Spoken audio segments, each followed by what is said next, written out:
बिस्मिल्लाहिर्रहमानिर्रहीम। हाय अस्सलाम वालेकुम डियर स्टूडेंट्स, होपफुली आप सब खैरियत से होंगे। तो डियर स्टूडेंट्स, आज जो इकोनॉमिक्स से रिलेटेड आपके लिए टॉपिक लेके आया हूँ, इसका नाम है perfect competition and it's conditions. Urdu में कहते हैं मुकम्मल मुकाबला और उसकी शराइत। बेसिकली ये एक मार्केट है, मार्केट की एक सिचुएशन है, सूरत हाल है जहाँ पे कुछ शराइत है उस मार्केट की। जब तक वो शराइत पूरी नहीं होंगी तब तक वो मार्केट परफेक्ट कंपटीशन की मार्केट नहीं कहलाएगी। एक और आपके लिए ज़रूरी बात बताने के लिए वो ये है, परफेक्ट कंपटीशन एक आइडियल सी मार्केट की कंडीशन है।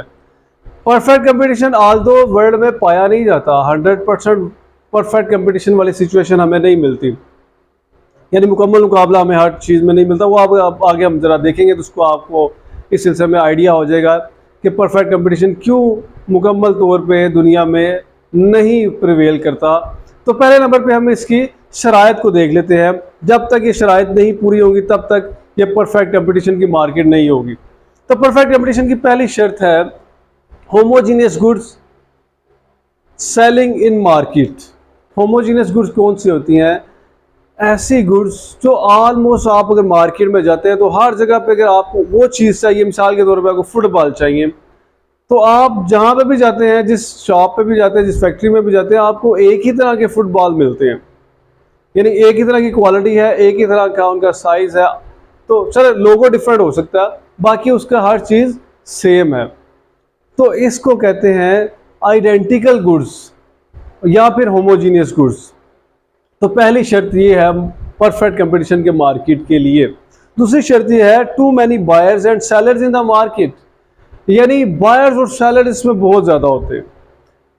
बायर्स यानी कि कंज्यूमर, जो चीज़ें फुटबॉल को बाय करने वाले जो लोग होंगे वो भी बहुत ज़्यादा है, और जो सेल करने वाले हैं फुटबॉल को, कंपनीज या फर्म्स, वो भी बहुत ज़्यादा है, यानी मैन्युफैक्चरर्स बहुत ज़्यादा है, सेलर बहुत ज़्यादा है। तो ये इसकी दूसरी शर्त है। तीसरी शर्त है all sellers are the price takers. Price takers क्या होते हैं? ऐसे सेलर बेसिकली एक ऐसी कंडीशन में होता है जहां पे वो अपनी तरफ से कोई भी प्राइस नहीं दे सकता। वहां पे प्राइस जो सेट करेगी वो मार्केट सेट करेगी, और जो भी सेट करेगी वहां वो जिसे डिमांड एंड सप्लाई के बेसिकली बेस पे प्राइस सेट होती है। तो जो मार्केट सेलेक्ट करेगी प्राइस, वही इनको प्राइस लेनी पड़ेगी, इसलिए इन्हें सेलर्स को कहा गया है प्राइस टेकर्स। जबकि ये इन्फ्लुएंस नहीं कर सकते प्राइस के ऊपर उसकी, अपने जो प्रोडक्ट वो सेल कर रहे हैं। अगर वो इन्फ्लुएंस करेंगे तो क्या होगा कि उनकी चीज़ सेल नहीं हो सकेगी। वैसे उसकी एक और शर्त भी आपको पता चलेगा, उसकी वो आगे देखेंगे, लेकिन एक और इसमें है कि free entry and exit of the firms. इसकी कंडीशन में यह है कि जो भी सेलर या कोई भी मैन्युफैक्चरर, कोई भी कंपनी किसी भी टाइम अपना बिजनेस स्टार्ट कर सकती है। उसे लगता है कि इसमें बहुत स्कोप है तो वो एंटर हो सकती है किसी भी टाइम। और इसकी दूसरी बात यह है कि एग्जिट भी कर सकती है। तो अगर एक फर्म या कंपनी को लगता है कि भाई हमारी जो सेल इतनी अच्छी नहीं है या हमें ये सूट नहीं कर रही है, शट डाउन कंडीशन आ गई है, तो वो उस कंपनी को वो बंद कर सकती है, उसके ऊपर किसी किस्म का एलिगेशन नहीं है। तो लिहाजा free entry and exit of the firms है। फिर है consumer is rational. Consumer is rational से मुराद ये है कि कंज्यूमर बहुत ज़्यादा समझदार है, उसको प्रोडक्ट्स की प्राइसेस का पता है कि मार्केट में प्रोडक्ट की प्राइस क्या चल रही है। इसलिए अगर कंज्यूमर डिफरेंट प्राइस लगाएगा, जो इन्फ्लुएंस करना चाहेगा, प्राइस चेंज करना चाहे, तो कंज्यूमर फौरी तौर पर समझ आएगा कि ये ज़्यादा प्राइस चार्ज कर रहा है, लिहाजा वो उससे चीज़ बाय नहीं करेगा, किसी और चीज़ को, किसी और सेलर से चीज़ बाय कर लेगा। तो लिहाजा कंज्यूमर जो है वो क्या है? रैशनल है। और इसकी सिक्स्थ और लास्ट जो है वो कंडीशन ये है कि labour and capital are perfectly mobile are elastic. Basically जो लेबर है, लेबर में सारे ही आ जाते हैं, यानी कि ये नहीं कि सिर्फ इसमें मजदूर तबका है, इसमें हर किस्म की लेबर आ जाती है, चाहे वो इंजीनियर है, चाहे वो टेक्निकल पर्सनस हैं, या फिर किसी भी किस्म का वो एक्सपीरियंस रखते हैं लेकिन वो इससे रिलेटेड जॉब कर रहे हैं। तो लिहाजा वो परफेक्टली मोबाइल हैं। इससे मतलब ये है कि वो कहीं पे भी किसी भी टाइम उनकी सप्लाई अवेलेबल है, और वे किसी भी टाइम कंपनी को छोड़ के जा भी सकते हैं, और कंपनी को इजीली आपको कंपनी को अवेलेबल भी हो सकते हैं। मोबाइल और इलास्टिक का कि मोबाइल से मुराद किसी भी जगह पे जा सकता कि एक कंपनी को छोड़ के, ठीक है। इसमें एक बात है कैपिटल की भी, कैपिटल होता है जो आप मशीनरी इस्तेमाल कर रहे हैं वो भी आप किसी भी जगह पे मूव करना भी उसके लिए आसान है। ठीक है, तो ये सारा है परफेक्ट कंपटीशन की conditions and it's perfect competition उसकी कंडीशंस। तो ये मार्केट की एक ऐसी सिचुएशन है जिसमें ये शराइत अगर 6 की 6 पूरी होती हो तो ये परफेक्ट कंपटीशन की मार्केट है। लेकिन एक बात मैं दोबारा बता दूं कि ये परफेक्ट कंपटीशन 100% आपको नहीं मिलेगा कहीं पे भी वर्ल्ड में। इसके नियर अबाउट आपको सिचुएशंस मिलेंगी, लिहाजा एक आइडियल सी सिचुएशन दे के आपको इसके नियर अबाउट की सिचुएशंस को बताने की कोशिश की गई है। तो लिहाजा इसकी नेक्स्ट टर्म जो है वो परफेक्ट कंपटीशन में रेवेन्यू कैसे जनरेट किया जाता है, रेवेन्यू कैसे हासिल होता है, उसके एनालिसिस के बारे में हम मज़ीद देखने की कोशिश करते हैं, अंडरस्टैंड करने की कोशिश करते हैं। Revenue of the firms analysis, यानी एक फर्म जो है वो किस तरीके से अपना रेवेन्यू जनरेट करती है, इकट्ठा करती है, वो हमने बेसिकली देखना है। उसमें टोटल रेवेन्यू भी है, एवरेज रेवेन्यू है और मार्जिनल रेवेन्यू, इन तीन चीज़ों को देखना है। उसके बाद हम ये देखेंगे कि एक फर्म जो है उसका प्रॉफिट और कास्ट कैसे वो निकालती है और उसकी बेस पे वो प्राइस कैसे रखती है। तो इसको हम देखते हैं। पहले नंबर पे हम देखते हैं total revenue, revenue of the firms analysis. कोई भी फर्म किस तरीके से अपना रेवेन्यू जनरेट करती है, रेवेन्यू इकट्ठा करती है, उसको कैसे वो कैलकुलेट करती है, तो वो बेसिकली हम आज देखेंगे। तो इसमें टोटल रेवेन्यू देखेंगे, एवरेज रेवेन्यू देखेंगे और मार्जिनल रेवेन्यू देखेंगे। और उसके बाद हम ये देखेंगे कि किस तरीके से कास्ट और प्रॉफिट को एक फर्म जो है वो कैलकुलेट करती है। तो इसमें एक ये बात ज़रूरी समझने वाली है कि ये परफेक्ट कंपटीशन में भी यही मेथड यूज़ होता है और मोनोपोली में भी यही यूज़ होता है और मोनोपोलिस्टिक कंपटीशन में भी यही मेथड ही यूज़ होता है रेवेन्यू को कैलकुलेट करने के लिए। तो पहले नंबर पर हम टोटल रेवेन्यू देखते हैं, जिसको हम इन शॉर्ट TR लिखते हैं। TR का फार्मूला है P इंटू Q, इसमें प्राइस इंटू क्वांटिटी आती है। तो बेसिकली P जो है उसको हम इज इक्वल टू P लिखते हैं प्राइस को, और क्वांटिटी को हम Q के इक्वल लिखते हैं। तो प्राइस किसी भी चीज़ की, अगर फुटबॉल की प्राइस है तो वो 100 अगर रुपीस एक फुटबॉल की प्राइस है, और कंपनी जो है एक फर्म जो है वो फुटबॉल को 5 यूनिट उसके सेल कर रही है, तो हर यूनिट की जो प्राइस है वो है 100 रुपीज़। तो जब हम 5 फुटबॉल देखेंगे तो इनका रेवेन्यू क्या आएगा, 100 मल्टीप्लाई बाय 5, तो ये आपके पास आ जाएगा 500 रुपीज़। ये वो रेवेन्यू जो है जो कि एक कंपनी ने जनरेट किया 5 फुटबॉल सेल करने के बाद, तो ये इसका रेवेन्यू होगा। अब हम एवरेज रेवेन्यू को देखते हैं। एवरेज रेवेन्यू को इन शॉर्ट AR लिखते हैं। एवरेज रेवेन्यू इक्वल होता है TR डिवाइडेड बाय Q। जैसा कि हमने अभी पीछे ही TR की वैल्यू निकाली थी जो कि 500 थी, तो आप यहाँ पे 500 लिख देते हैं। तो चूंकि ये 5 क्वांटिटी सेल करने के बाद 500 आया था, तो हम क्वांटिटी जो हमने सेल की थी वो थी 5, तो 5 से इसे आप डिवाइड कर दें, तो अल्टीमेटली आंसर आएगा आपके पास 100। तो इसका मतलब है कि जो आपका एवरेज जो क्वांटिटी सेल कर रहे हैं उसकी एवरेज जो रेवेन्यू है हासिल हो रहा है वो हो रहा है 100 रुपीज़। तो ये है एवरेज रेवेन्यू। इसके बाद है मार्जिनल रेवेन्यू।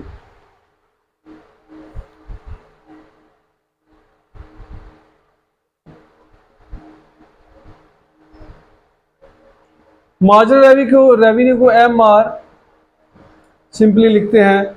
इसका फार्मूला होता है delta TR divided by delta Q। Delta TR से मुराद चेंज इन टोटल रेवेन्यू और डेल्टा Q से मुराद change in delta Q, change in Q यानी क्वांटिटी। तो डेल्टा TR को हम लिख लेते हैं, डेल्टा TR इज इक्वल होता है TR2 माइनस TR1। 2 से मतलब ये होता है कि जो नेक्स्ट क्वांटिटी से जो रेवेन्यू हासिल हो रहा है, और 1 से मुराद होता है जो उससे पिछली क्वांटिटी से रेवेन्यू हासिल हो रहा है। ये TR1 से मुराद फर्स्ट और सेकंड नहीं है, इसका मुराद है जो आप नेक्स्ट क्वांटिटी TR2 को ज़ाहिर करती है और TR1 उससे पिछली को क्वांटिटी के रेवेन्यू को ज़ाहिर करती है। तो डेल्टा Q बेसिकली ये होता है Q2 माइनस Q1। तो इन दोनों की वैल्यू लेने के बाद जब हम इन में ऐड करते हैं तो जो आंसर आता है वो आता है मार्जिनल रेवेन्यू का। तो बेसिकली ये मार्जिनल रेवेन्यू निकालने का एक फर्म का जो मेथड है वो ये है। उसके बाद अब हम देखते हैं कि कैसे एक फर्म अपनी प्रॉफिट और कॉस्ट को ट्रेस करती है और उसके बाद प्राइस सेट करती है। तो प्रॉफिट एंड कॉस्ट के लिए TR इक्वल होता है, यानी कि टोटल रेवेन्यू इक्वल होता है कॉस्ट प्लस प्रॉफिट।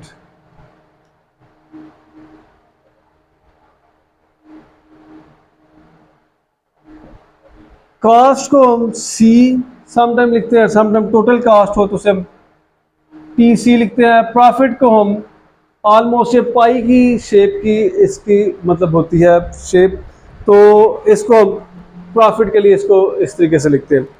तो चूंकि कॉस्ट एक जिस तरह फुटबॉल सेल हो रहे थे तो उसके बाद जो कोई प्राइस रखी गई थी ना, तो प्राइस को इस प्रॉफिट और कॉस्ट को ऐड करके रखा जाता है।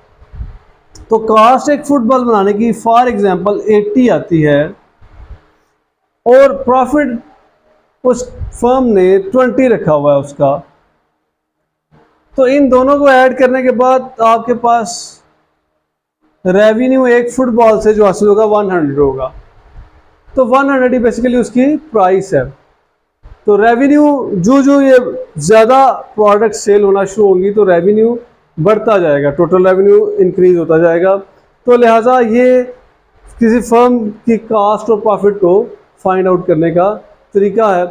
तो अब हम इसके बाद ये 3 चीज़ों को इम्प्लीमेंट करते हैं परफेक्ट कंपटीशन के ऊपर और मोनोपोली के ऊपर। तो नेक्स्ट हम उस टॉपिक पे इंशाल्लाह आपसे बात करेंगे। तो डियर स्टूडेंट्स, पहले हमने परफेक्ट कंपटीशन के बारे में देखा कि किस तरीके से उसकी कंडीशन जो है ना वो फुलफिल हो तो परफेक्ट कंपटीशन जो है ना वो एग्जिस्ट करेगा। उसके बाद हमने देखा कि फर्म कैसे एनालिसिस करती है अपने रेवेन्यू का। अब हम देख रहे हैं कि एक फर्म जो है वो अपना रेवेन्यू इकट्ठा कैसे करती है। तो चूंकि ये परफेक्ट कंपटीशन के अंडर है तो परफेक्ट कंपटीशन में सबसे पहले बात ये ध्यान में रखिएगा कि प्राइस चेंज यहाँ पे बहुत ज़्यादा नहीं होती, प्राइस ऑलमोस्ट सेम रहती है। जो कि मार्केट की प्राइस डिसाइड हो जाती है वही मार्केट की प्राइस चलती है। तो परफेक्ट कंपटीशन में प्राइस में वेरिएशन नहीं आती, ठीक है। तो उसकी वजह से प्राइस हमने जो फिक्स की है वो है 1000 रुपीज़। क्वांटिटी को हम फुटबॉल की क्वांटिटी को हम क्यू से मेंशन कर रहे हैं। टोटल रेवेन्यू हमने पहले भी देखा जो P इंटू क्यू के इक्वल था, average revenue is equal to TR divide by Q था, और marginal revenue delta TR divide by delta Q था। तो अब हम देखते हैं कि क्वांटिटी जब कोई फर्म फर्स्ट क्वांटिटी प्रोड्यूस करती है उसको किसी प्राइस पे यानी कि 1000 प्राइस पे, हम फुटबॉल की बात कर रहे हैं तो फर्स्ट क्वांटिटी पे फुटबॉल 1000 रुपीज़ का सेल हो रहा है। तो टोटल रेवेन्यू देखते हैं कितना होगा, चूंकि दोनों आपस में मल्टीप्लाई होते हैं इस फार्मूले में भी आप देख सकते हैं तो ये 1000 ही रहेगा। जबकि AR जो है वो TR डिवाइड बाई क्यू है तो वो भी 1000 ही रहेगा। अगर आप साथ साथ इसे कैलकुलेट करते जाएं तो आपको पता चलता जाएगा। MR में भी कोई चेंज नहीं आएगी, वो भी 1000 ही रहेगा क्योंकि अभी नेक्स्ट क्वांटिटी बाय नहीं की गई है, सेल नहीं हुई। तो सेकंड क्वांटिटी जो ही सेल करेगी तब भी प्राइस उसकी 1000 ही मार्केट में प्राइस सेट है, वो तो 1000 है। जब ये दोनों आपस में मल्टीप्लाई होंगे तो TR 2000 हो जाएगा, और 2000 AR को 2000 से डिवाइड करेंगे 2 से तो वो 1000 ही रह जाएगा। जबकि MR 2000 माइनस 1000 था तो वो भी आंसर आपके पास 1000 ही आ जाएगा। फिर इसी तरह थर्ड जब क्वांटिटी सेल होती है मार्केट में तो प्राइस तब भी 1000 ही आपको मिलेगी। जो टी आर है वो 3 से मल्टीप्लाई करेंगे इसको तो 3000 आ जाएगा। एवरेज रेवेन्यू को 3 से डिवाइड करेंगे टी आर को तो हमारे पास एवरेज रेवेन्यू 1000 आ जाएगा। और एम आर को देखेंगे 3000 माइनस 2000 तो अब ये 1000 ही आ जाएगा। जबकि फोर्थ क्वांटिटी पे अगर आप देखें तो 1000 ही उसकी प्राइस, तो टोटल रेवेन्यू 4000, ए आर फिर 1000 ही आ जाएगा क्योंकि 4000 डिवाइड बाय 4 तो 1000 ही आ जाएगा। और ये भी 1000 आ जाएगा, 4000 माइनस 3000 ये भी 1000 ही आ जाएगा। तो डियर स्टूडेंट्स, इसमें एक चीज़ जो देखने वाली है वो ये है कि परफेक्ट कंपटीशन में चूंकि प्राइस वेरिएट नहीं करती, जिसकी वजह से टोटल रेवेन्यू अगरचे बढ़ता जाता है लेकिन कांस्टेंट रेट से ये बढ़ रहा है। दूसरे नंबर पे एवरेज रेवेन्यू सारों का 1000 ही आ रहा है क्योंकि प्राइस वेरिएट नहीं करेगी। जब तक प्राइस वेरिएट नहीं करेगी तब तक एवरेज रेवेन्यू सेम ही रहेगा। मार्जिनल रेवेन्यू भी दैट्स वाई सेम ही आता जाएगा क्योंकि डिफरेंस आप निकालते जाएंगे तो इन दोनों में एक जैसा डिफरेंस आता जाएगा। तो लिहाजा इसमें अगर वेरिएशन आएगी तो क्वांटिटी और टी आर में वेरिएशन आएगी, बाकी सब के सब सेम रहेंगे, price, A R, M R. तो परफेक्ट कंपटीशन में हमेशा यही होता है कि प्राइस सेम रहती है जिसकी वजह से एवरेज रेवेन्यू और मार्जिनल रेवेन्यू भी सेम रहता है। तो अब हम इसका डायग्राम इसकी को अंडरस्टैंड करने की कोशिश करते हैं। डियर स्टूडेंट्स, इसकी डायग्राम में वाई एक्सिस हस्बे मामूल आप बना लेते हैं और एक्स एक्सिस बना लेते हैं। यह आपका ओरिजिन है। तो डियर स्टूडेंट्स, वाई एक्सिस पर आपने price, T R, A R और एम आर ले लेना है, जबकि एक्स एक्सिस पर आपने क्यू ले लेना। Q mean quantity. तो क्वांटिटीज हमारे पास 4 हैं, तो आप 1, 2, 3 एंड 4 यहाँ पे मेंशन कर देंगे। जबकि आपके पास 1000 से लेके 4000 तक मैक्सिमम वैल्यूज हैं वहां पे, तो आप यहाँ पे 1000, 2000, 3000 और 4000 यहाँ पे ले लेंगे। तो सबसे पहले हम यहाँ पे टी आर को फाइंड आउट करते हैं। तो फर्स्ट क्वांटिटी पे जो टोटल रेवेन्यू था वो 1000 था, सेकंड क्वांटिटी पे टोटल रेवेन्यू 2000 था, थर्ड क्वांटिटी पे टोटल रेवेन्यू 3000 था और फोर्थ क्वांटिटी पे टोटल रेवेन्यू 4000 था। तो ये डॉट्स का आगे पीछे हो जाते हैं समटाइम, इसकी टेंशन नहीं लेनी आपने। तो ये आपके पास ये एक लाइन टी आर की आ जाएगी। ये हमारे पास टी आर आ गया। अब हमारे पास है प्राइस, ए आर और एम आर। अगर आप एक चीज़ कॉमन इनमें देखें वो है इन सारों की वैल्यूज़, सब की वैल्यूज़ सेम आ रही हैं इन तीनों की। तो अगर हम प्राइस की वैल्यू लेते हैं फर्स्ट पे, तो स्टार्टिंग दोनों की सेम है, टी आर और पी की।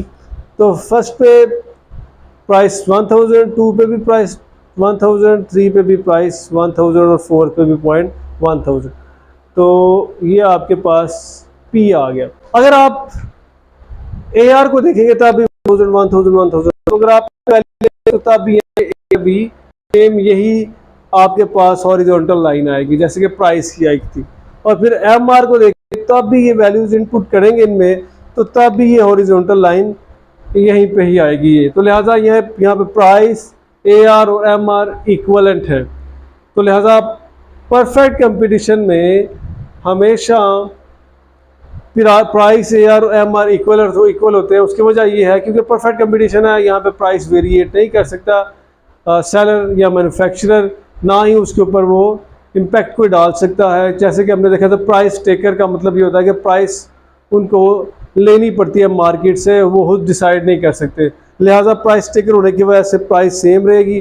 तो चाहे कितनी भी मर्जी कोई बल्क में भी कोई चीज़ बाय करना हो चाह रहा हो तब भी आप प्राइस चेंज नहीं करेंगे। ये परफेक्ट कंपटीशन में एक आइडियल सिचुएशन बताई गई है जिसमें इस तरीके की सिचुएशन प्रिवेल करती है। तो अब इंशाल्लाह आपके साथ हम मोनोपोली का टॉपिक लेके, तो तब तक के लिए इजाज़त दीजिए। इंशाल्लाह फिर मुलाकात होगी।